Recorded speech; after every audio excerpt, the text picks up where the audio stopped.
할렐루야, 오늘도 좋은 날입니다. 요한복음 2장 13절에서 22절 말씀 묵상입니다. 오늘은 교회의 본질이라는 제목으로 말씀을 나누도록 하겠습니다.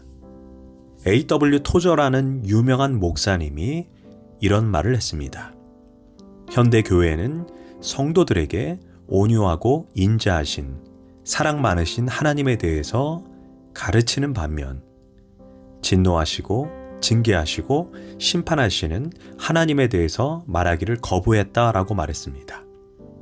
그 결과 하나님을 두려워하는 마음이 없어졌다는 것입니다. 물론 진노하시는 하나님, 징계하시는 하나님만 알고 있다면 신앙생활에서 자유함을 누리지 못할 것입니다. 하지만 교회는 사랑의 하나님만 일방적으로 가르치고 있다면 분명 병든 기독교의 또 다른 모습이 될 것입니다. 오늘 본문에서 눈에는 분노를 가지고 채찍을 휘두르는 예수님을 보게 됩니다. 현대 교인들에게는 참으로 상상하기 힘든 장면입니다. 사랑 많으셔서 우리를 위하여 자기 생명도 아끼지 아니하시는 주님께서 뱀들아, 독사의 새끼들아, 너희가 어떻게 지옥의 판결을 피하겠느냐라고 호통을 칩니다. 우리는 하나님의 속성이 보여주는 양면성을 잘 알아야 합니다. 하나님은 사랑의 아버지신 동시에 우리가 두려워해야 할 거룩한 아버지이십니다. 오늘 본문 말씀은 예수님께서 예루살렘 성전을 깨끗하게 청소하신 이야기입니다. 예수님께서 예루살렘 성전에 들어가 보니 제물로 쓸 짐승들을 파는 장사치들과 돈을 환전해주는 사람들의 흥정이 이루어지는 것을 보게 됩니다. 이 광경을 보신 예수님께서 거룩한 분노가 끓어올라 그들을 몰아내셨습니다. 노끈으로 채찍을 만들어 양과 소를 내쫓으시고 돈 바꾸는 사람들의 상을 엎어버리셨습니다. 비둘기 파는 사람들에게 새 장을 들고 나가라고 호통을 치셨습니다. 예수님의 출현으로 성전하는 삽시간에 아수라장이 되어버렸습니다. 요한복음에는 기록하고 있지 않지만 마태복음에서 예수님은 그들을 내쫓으시면서 내 집은 만민이 기도하는 집이다 라고 분명하게 말씀하셨습니다. 이는 교회의 본질은 기도임을 강조하신 것입니다. 교회는 기도와 예배 외에 다른 것이 본질이 되어서는 안 된다라는 것입니다. 사실 이 당시에 성전에서 매매가 이루어진 이유는 예배자들의 편의를 제공하기 위해서였습니다. 예루살렘을 찾는 사람 중에는 순례자들도 있었을 것입니다. 또한 예루살렘으로부터 멀리 떨어진 장소에 사는 사람들은 자신이 직접 키운 동물을 가지고 와서 예배를 드릴 수가 없었습니다. 오는 도중 동물이 죽기도 하고 상처나 흠이 생기면 제물로 제단에 드려질 수가 없습니다. 그들의 편의를 제공하기 위해 제사장들의 허락하에 성전 입구에서 돈으로 흠없는 제물을 구입할 수 있었습니다.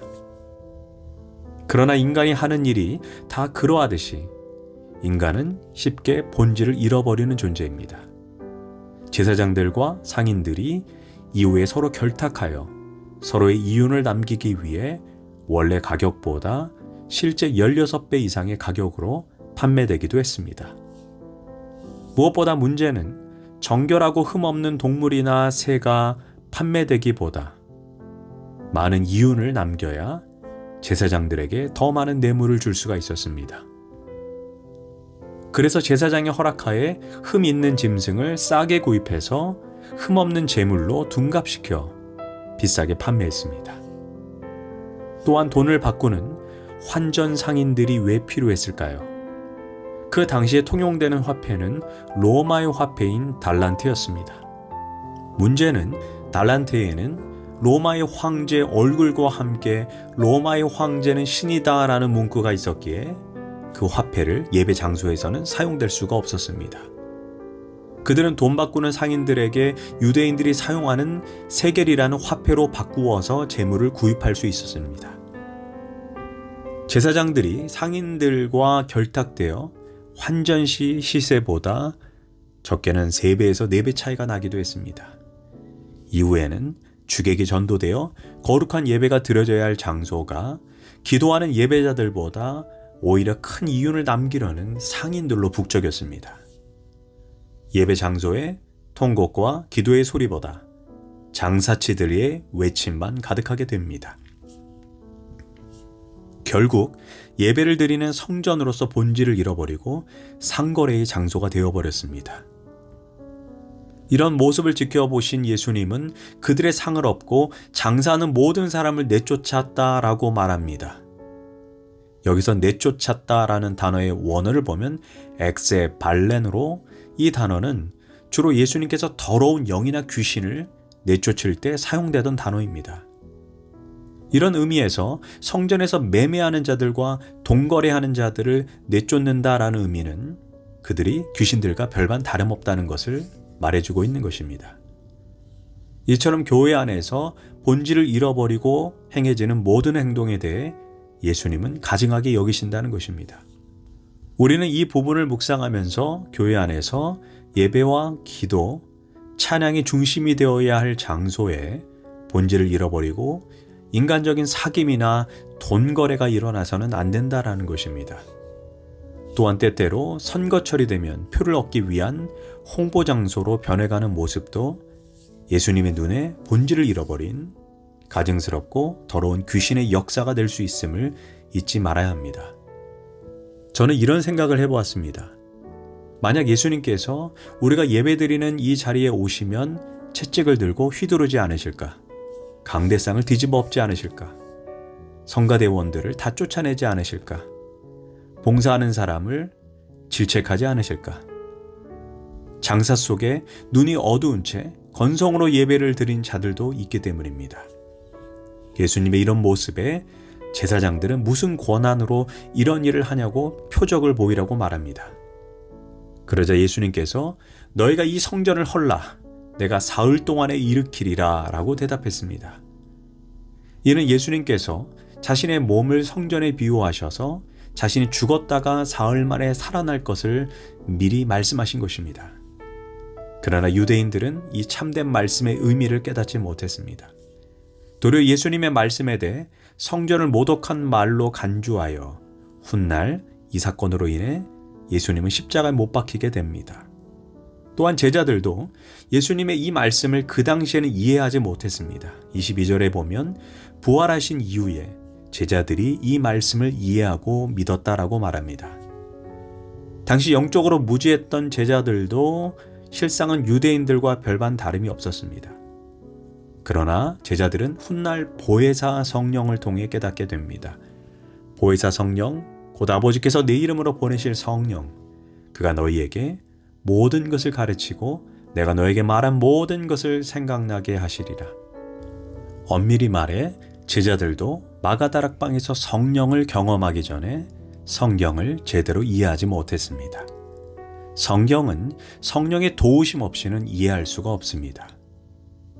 우리가 성경을 성경대로, 계시를 계시대로 올바르게 깨닫기 위해서 인간의 지성, 인간의 지식만으로는 안 됩니다.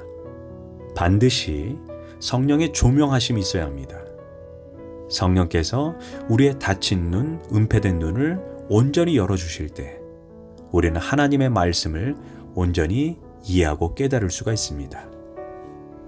안타까운 것은 예수님을 죽이려 했던 제사장들과 바리새인들은 사실 누구보다 성경을 많이 알고 연구했던 자들입니다. 그러나 그들은 성경에 대한 지식은 있었지만 정작 메시아가 왔을 때 알아보지 못했다라는 것입니다. 이처럼 성령의 조명을 받지 않고 말씀만 안다면 이는 성경 지식만 많은 영적인 맹인일 뿐이고, 반대로 말씀을 모르고 성령 충만함만 받으면 말씀의 기초가 없는 광신자가 될 뿐입니다. 그러므로 우리는 먼저 성령님을 인정하고 환영하고 모셔드리고 의지해야 합니다. 그리고 성령께서 비춰주시는 빛을 받아 하나님의 말씀을 깨닫고 믿음을 더하는 건강한 신앙인이 되어야 될 것입니다. 기도하겠습니다. 주님, 교회의 본질인 예배와 찬양과 기도를 놓치지 않게 하소서. 또한 성령의 조명하심으로 말씀을 온전히 깨달을 수 있는 지혜를 허락해 주소서. 예수님의 이름으로 기도합니다. 아멘.